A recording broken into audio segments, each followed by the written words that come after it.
For the last day that we can possibly say, this is only December, this is only 2024. Because in the 2024-25 college basketball season, tomorrow we will say this is January and this is 2025. So to help us ring in a new year as we really get underway in conference slates around college basketball, Jon Rothstein is here on this New Year's Eve Tuesday on the early line on SportsGrid. Joining us on behalf of the FanDuel Sportsbook, of course, doing some great work with CBS Sports as well. Jon, a happy holiday, a happy new year to you, my friend. Very glad to have you here on the early line. Ben, Lashana Tova. Hey, that is the truth. What is it? Day number 6? Day number 7? Day number 6. Of Hanukkah? Day number 6. Day number 6.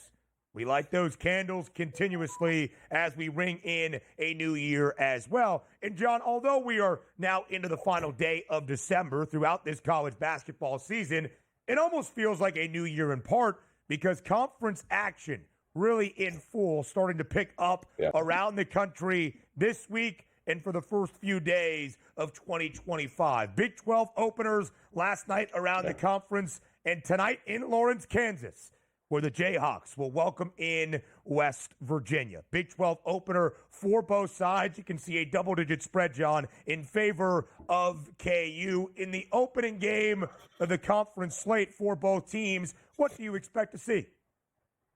Well, for Kansas, it needs to be a step towards getting more out of its supporting cast. And look, Bill Self made it really, really clear when Kansas struggled last season that he was not going to go through another year like he had last year. But if you split the atom, then, of the transfers that Kansas brought in, the only one that is giving the Jayhawks consistent mileage is Zeke Mayo. All of the other ancillary pieces that Kansas got out of the transfer portal, A.J. Storr, Diggy Coit, all these players, Rylan Griffin as well, are not living up to the billing that they had at their previous schools. Those three players that I referenced, Storr, Coit, Griffin, only combining to average 20.6 points per game.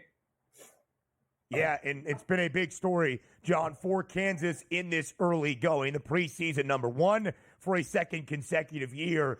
And it will be a big story around the fog throughout the rest of this season. Kansas in the Big 12.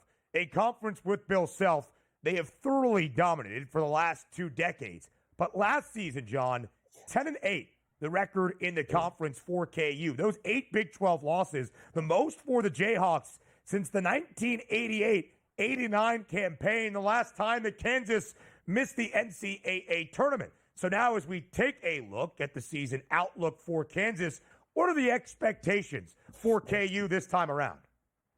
The expectations are still to be a contender for the Big 12 regular season title and a high seed in the NCAA tournament, but Kansas needs, as I said, more out of its supporting cast, and that's directly related to me to A.J. Storr, who we know was the best player on a Wisconsin team last year that earned a very high seed in the NCAA tournament. It's ironic to me because I'm looking at the Big 12, which has been year in, year out the best conference in college basketball. Right now, from a national perspective, Kansas has not played as well as many thought it would play. And Houston, dare I say it, is a little bit of a sleeper right now under Kelvin Sampson. Houston had close losses to Auburn and Alabama early, also lost a game to San Diego State and Las Vegas. So the best wins for the Cougars are a neutral site win over Notre Dame and a home win over Butler. Last night they won a game at Oklahoma State. But Kansas and Houston, two of the bellwether programs in this conference, are really, I don't want to say off the radar, but they're not at the top of the radar.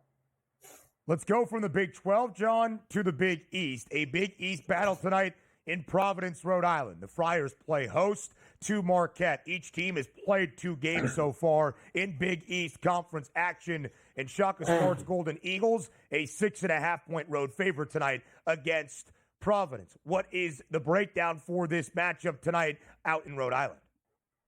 Well, when you look at Providence, obviously the ceiling is going to change if we find out that Bryce Hopkins is going to return to action. There is no word from that yet out of the 401. But Amica Mutual Pavilion, to me, Ben, is still one of the great home court advantages that exists in college basketball. So Providence is going to be a very tough out at home with or without Bryce Hopkins. Beyond that, though, Marquette, despite losing Tyler Kolek, despite losing Oso Ighodaro, is now emerging as one of the model programs in the sport. Cam Jones firmly separating himself as the best guard in college basketball. And Ben, get this. If Cam Jones gets 4 assists today against Providence, he will have tied his total assist total from all of last season. That is an incredible, incredible feat, considering that this game is being played on December 31st. And another thing I want to point out to you, because I know you love good nuggets, this season, in games played against power conference competition and Dayton, Marquette is plus 30 when Stevie Mitchell is on the court.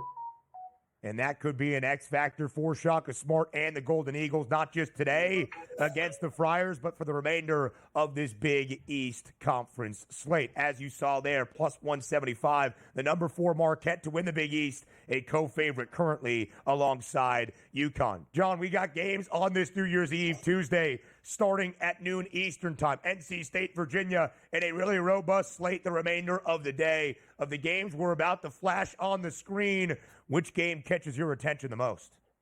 St. John's against Creighton. Rick Pitino, the Godfather, taking his team to somewhere in Middle America. St. John's, since this new rendition of the Big East began in 13-14, is 1-10 against Creighton in Omaha. But this is a different breed of cattle when it comes to the Red Storm. And Ben, I think you can make the case right now that St. John's is the most undervalued team in college basketball. If the Red Storm had gotten a couple more baskets against Baylor and Georgia, this team would be ranked firmly in the top 10 of the country. St. John's also is doing it without vintage play from Kadari Richmond. I think you can make the case right now that Kadari Richmond has been St. John's 4th best player in its 11-2 start behind R.J. Lewis, Zuby Ejiofor, and Davon Smith. If Richmond starts playing like the Richmond we saw last year at Seton Hall, the ceiling officially changes in Queens. But Ben, you know as well as I do, at least for another couple hours, this is only December. And a happy new year to you, Jon Rothstein. We're on the early line up next.